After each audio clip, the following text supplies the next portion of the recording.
মৌরি দিয়ে যে এত মজার আর রিফ্রেশিং একটা ড্রিঙ্ক বানানো যাবে আমি তো ভাবতেই পারিনি। এই তীব্র গরমে এরকম রিফ্রেশিং একটা ড্রিঙ্ক খেলে আপনার মন আর শরীর দুইটাই ঠান্ডা হয়ে যাবে। 20 টাকা দিয়ে ছোট্ট এক প্যাকেট মৌরি কিনে এনেছি, জানি না কতটুকু আছে, কিন্তু পুরো প্যাকেট আমি এখানে বাটিতে ঢেলে নিচ্ছি। প্যাকেট থেকে বের করে আমি এটাকে একটু বেছে নিব, যাতে এর মধ্যে কোনো ময়লা বা ছোট পাথর আছে কিনা। মৌরিগুলো যেহেতু আমি ব্লেন্ড করে পাউডার করব, তাই এগুলোকে আমি ধুয়ে নিচ্ছি না, এগুলো একটা পরিষ্কার কাপড়ে এভাবে আমি মুছে নিব। এতে ধুলাবালি থাকলে এটা পরিষ্কার হয়ে যাবে। আপনারা চাইলে মৌরিগুলো ধুয়ে ভালো মতো পরিষ্কার করে তারপরে এটাকে রোদে শুকিয়ে ব্লেন্ড করে গুঁড়া করে নিতে পারেন। মৌরিগুলো পরিষ্কার হয়ে গেছে, এবার আমি এর সাথে কিছু মশলা ব্যবহার করব। নিয়েছি 2টা গোলমরিচ আর একটা এলাচ। এলাচের ভেতর থেকে বিচিগুলো বের করে আমি এর সাথে দিয়ে দিব। আর এখানে আমি মাত্র 2টা গোলমরিচ দিয়েছি, যেহেতু এটা একটা ড্রিঙ্কস আইটেম, তো এখানে বেশি ঝাল হয়ে গেলে এটা খেতে ভালো লাগবে না। এরপর আমি এখানে 2 টেবিল চামচ পরিমাণ চিনি দিয়ে দিচ্ছি। এরপর আমি এর মধ্যে দিব একদম অল্প করে একটু বিট লবণ বা পিঙ্ক সল্ট। এবার সব কিছু একসাথে ব্লেন্ড করে নেব। ব্লেন্ড করার পর আমার কাছে এটা একটু দানা দানা মনে হচ্ছিল, তাই এটাকে আমি একটু চেলে নিলাম। চেলে নেওয়ার পর অবশিষ্ট যে অংশ ছিল সেগুলো আমি আবারও ব্লেন্ড করে আবারও ছেঁকে নিয়েছি।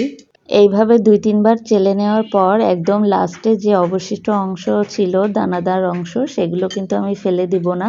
আমি যেহেতু সকালে মৌরি ভিজিয়ে পানি খাই, তো ওইগুলো ওই মৌরির সাথে রেখে দিব। আজকে আমি একদম অল্প পরিমাণে এটা তৈরি করেছি, কারণ এইটা একটা এক্সপেরিমেন্ট ছিল।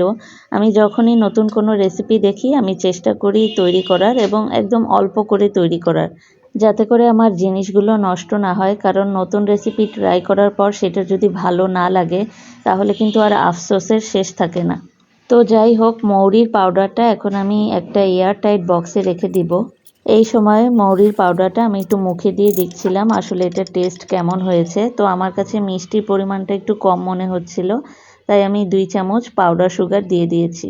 এখন আমি এই পাউডারটা দিয়ে আপনাদের শরবত তৈরি করে দেখাবো, তাই প্রথমেই আমি লেবু কেটে নিচ্ছি।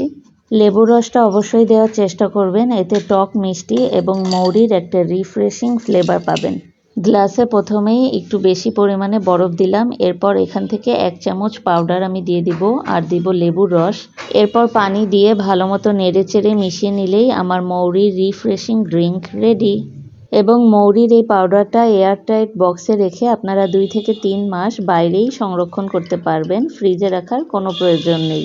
আর যখনই ঠান্ডা এবং রিফ্রেশিং কিছু খেতে ইচ্ছে করবে, তখনই 1 চামচ নিয়ে পানিতে গুলিয়ে নিলেই রেডি। আজকের রেসিপিটা আপনাদের কেমন লাগলো অবশ্যই কমেন্ট করে জানাবেন, আর আমার চ্যানেলে নতুন হলে অবশ্যই সাবস্ক্রাইব করবেন। আজ এই পর্যন্তই, আল্লাহ হাফেজ।